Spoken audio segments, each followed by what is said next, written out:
Hey, this is Mike. I'm just checking out this 2015 Dodge Charger SE. Now this one has the V6 with the 8-speed transmission. It's almost as basic as you can get it. The only add it has on the SE to the SE package is the Sport appearance group. So it has the 18-inch wheels and the spoiler. Other than that, this is about as basic as you can get, which so gives you a reference point here. And I mean, it has a lot of features. It's not a featureless car for sure, but it is pretty much at the starting point of the 2015 Chargers. So you have the halogen projector headlights, no fog lights. It does have LED daytime running lamps. They go around the headlights. Let's see if I can push the unlock button to see if I can get those to turn on. It's kind of hard to tell during the day.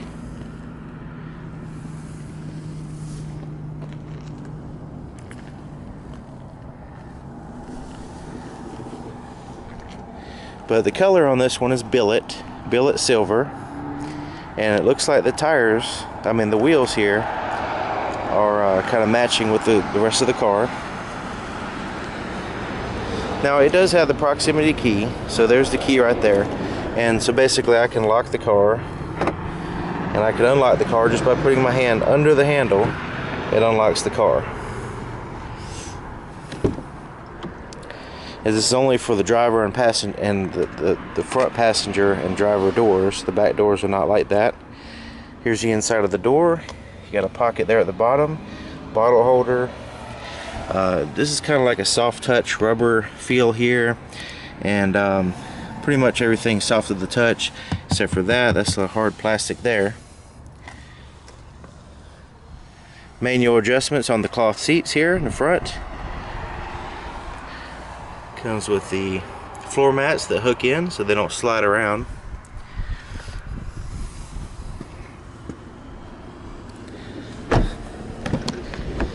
Looking here in the back. Now that front seat, the driver's seat, I put all the way back so you can see still a little bit of leg room there even with the front seat all the way back. And then here's a normal distance here. So there's a pretty good amount of leg room here in the back seats. Does have the latch system for the child safety seats. This folds down and you've got some cup holders as well as an armrest. USB chargers back here for the back seat drivers.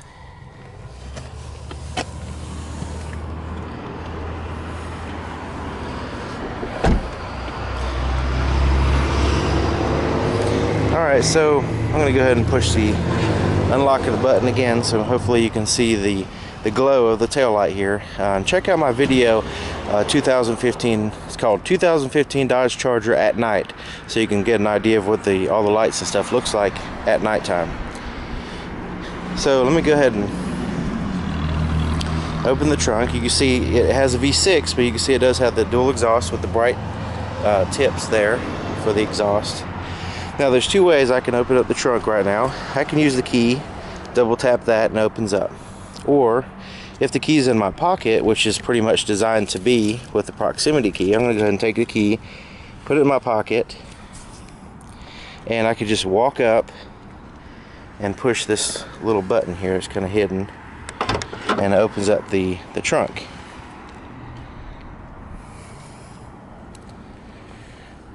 Has plenty of room back here.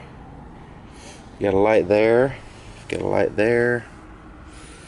Has a net, has this little net that comes with the car, and that way it's like a cargo net. You got anchors here and there where you can hook it up, string it across, and put stuff in there for easy access. Now lifting this up, under here is your spare tire. You also have your battery and a fuse box. I think that's a fuse box, it looks like one. And also, you notice this little funnel right here, that's for your capless fuel inlet or whatever you want to call it. It's not a fuel cap, but it's a capless design, which I'll show you in a second. You do have a little glow-in-the-dark pull handle in case a child were to accidentally you know, lock themselves in the trunk, they can pull that and it releases the trunk and they can escape.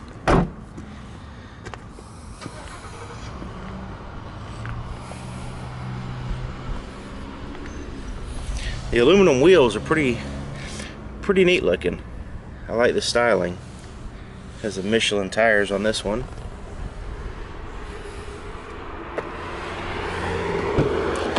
So let me go ahead and show you where the fuel cap is, the fuel door. Right here, you see the door, it's right there. Usually you would look for it over here, but it's not there. So push that, and it pops open. It is on the driver's side, which is very convenient. And there's your capless design. You can see you just can't take your finger and push in there. You have to use either the nozzle for a fuel, you know, the regular, you know, fuel station or whatever. But also, if you need to use a gas can, you can see you use a little funnel and put it there, and it'll allow it to go in there, and that way you can put gas in your vehicle. There's this little rubber hood there that goes over that to kind of keep trash and stuff out.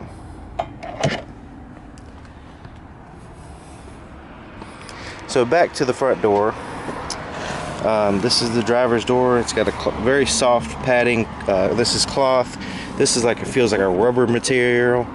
Same is the same material that's on the dashboard there, right here. And you got your door handle, power door locks, power windows. The front windows will automatically go down. Rear windows, you got to hold it to go up or down.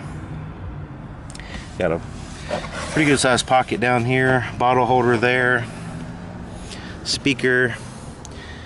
Now the seat is powered, goes forward and back powered, but then to adjust the back of the seat, you have to, it's a manual adjustment there.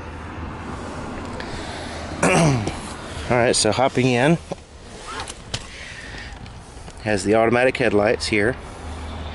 You have your dimmer switches for your gauges and your interior lights. You also have another dimmer switch for your ambient light. So in this vehicle, if you check out my night video, you can see what I'm talking about regarding the ambient light. And there's your trunk button there. That's another way of releasing the trunk. Alright, so now that we're in, it's a lot quieter in here. Everything's turned off. So in order to start the vehicle, I do have the key still in my pocket. I just put my foot on the brake, and it'll tell you up here, press brake and push button to start. So it gives you some clues there. So I put my foot on the brake and I push this button.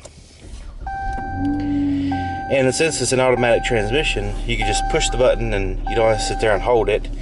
I had an experience with a manual transmission Hellcat where I pushed the button and it just stopped.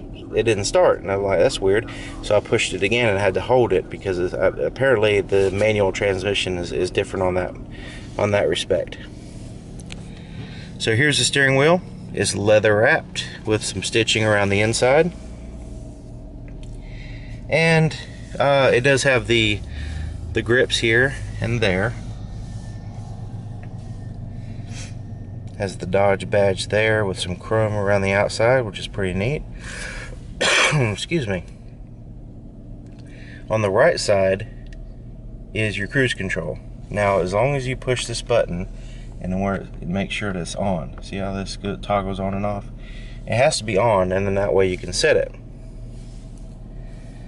On the back of the steering wheel on this side is a volume button. I can adjust the volume up and down with this button on the back of the steering wheel. That way you can keep your hands on the wheel. On the back of the steering wheel on this side, you can change to the stations. So that's pretty convenient. It's a good safety feature. On the left side of the steering wheel, on the bottom, we have your voice recognition button, which has lots of different commands, changing stations, calling people, stuff like that. And once you pair your Bluetooth phone, you can make and receive calls here. You can hang up there. Now this is your gauges, and You notice it has like a red and sporty looking design. There's your miles per hour on that side, and then your RPMs on that side. Now in the middle, you've got a digital readout gauge here, and this is how you control that gauge to see different things. This is the, like OK, and then you got arrows. Well, right here we're in the speedometer mode. Speedometer, says speedometer there. There's your racetrack looking 0. We're going 0 miles per hour right now. You got your range. These are things in the corner you can change, but range is there. Temperature is there on the outside of the vehicle. Temperature of your engine's here, and then your fuel is there, and this is where you change your gears on that side there. So right now I'm just going to push the down arrow button, and it's taking me to the vehicle info. You notice it now a number appears. It's showing you that there's different menus here. So in the vehicle info screen, I can scroll to the right and left.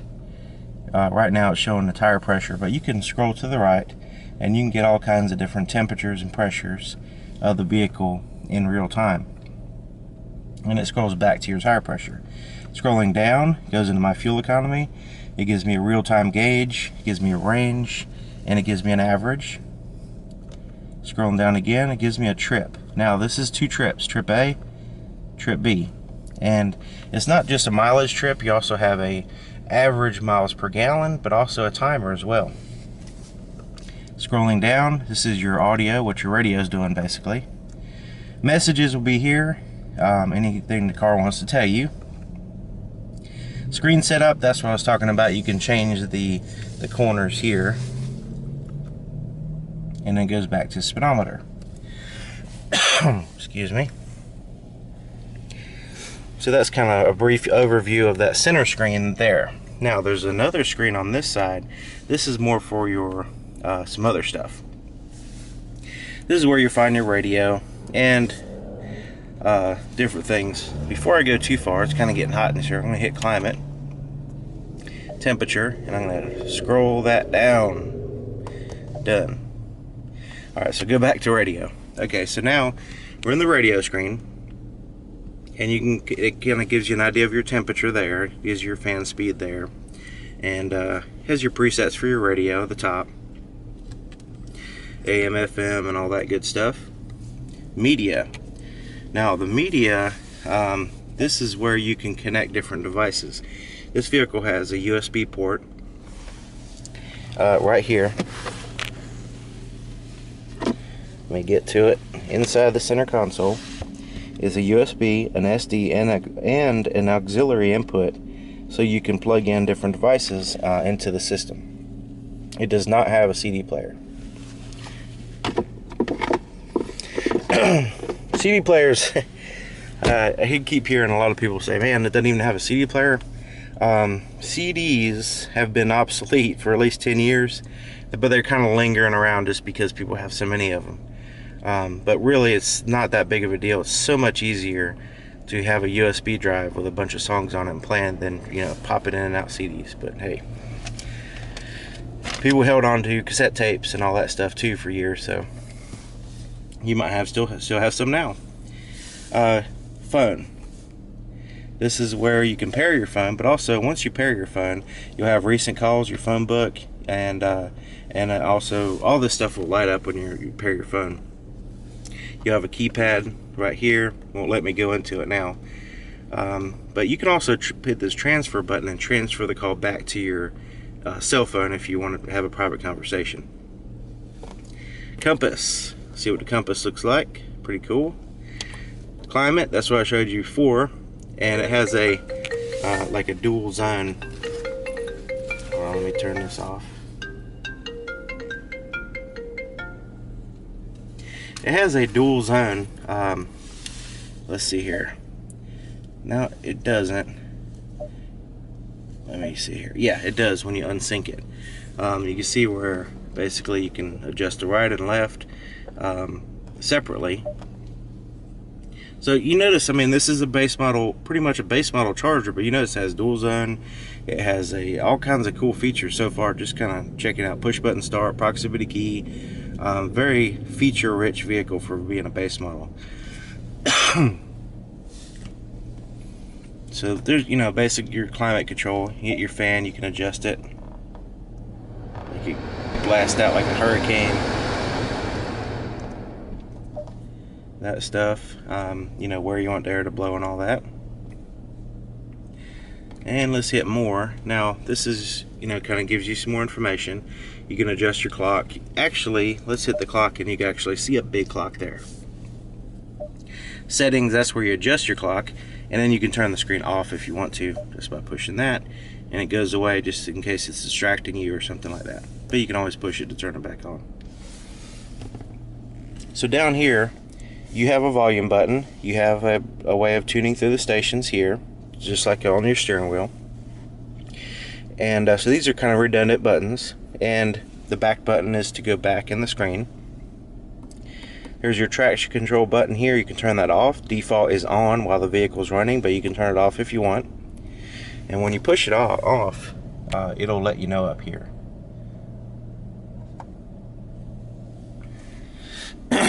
Okay, so also more redundant buttons for your climate control. They're handy. They're not unnecessary. They do come in handy. You know, so you can adjust your temperatures on the fly. Real easy. You have a power supply down there, a pocket down there. You got your Dodge Brothers thing going on there with this little shallow pocket. I guess put your cell phone, change, anything you want in this little section. Now here's your shifter. This is a pretty awesome shifter. I love it. Right now it's in park. Put it in reverse. This is an improvement over the previous models. Before you just kind of bumped it forward and back. This one you actually move. Neutral, drive. Now you're in drive, you're cruising along, and you want to change to the gears yourself, like manually. You just go like that. Now it turns into a ratchet shifter. Now you can bump through the gears, and you can see what gear you're in here. Now it's not going to let you like go through cycle all through 8 gears while you're sitting still, but it gives you the ability to have a little bit more control over the gears while you're driving. So it's a pretty neat feature. I like the way it ratchets, you know, like an old muscle car. You can always go like that, go back to drive. There's your cup holders. It's got this little door. And check out this at night. These are some ambient light in here, and it's pretty neat. Center console, armrest. This lifts up, and as I showed you, it has your inputs here. It also has this little tray, which is handy for change. You have a power supply down there, and just a place to put some junk.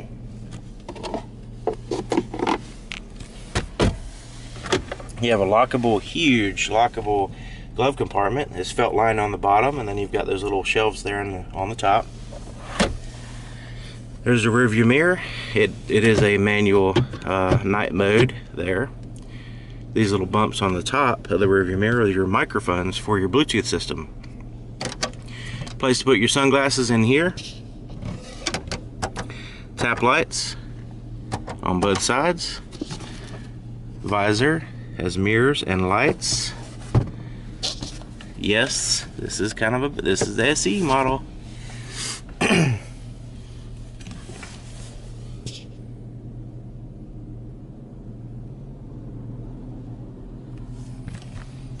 Take a look at the window sticker. I copy all this stuff in the description, but just to give you an idea real quick here.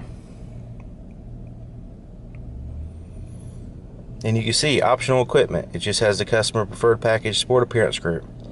Everything else is standard.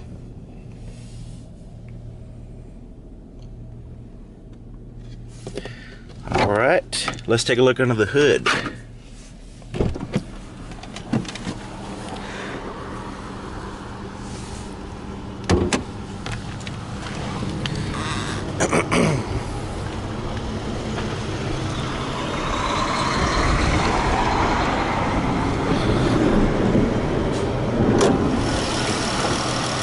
.6 liter Pentastar V6. It does have VVT as indicated here on the plastic cover that's covering up the engine. but very responsive engine. I mean, you kind of have to take it for a test drive. It's not some wimpy, you know, some of the older 6 cylinders kind of wimpy feeling. And I mean, this is a totally different type of V6 from the, you know, like the old, especially like old 90s cars and stuff like that. The V6s and 4 cylinders nowadays are not the same as they used to be. So it's a very good choice.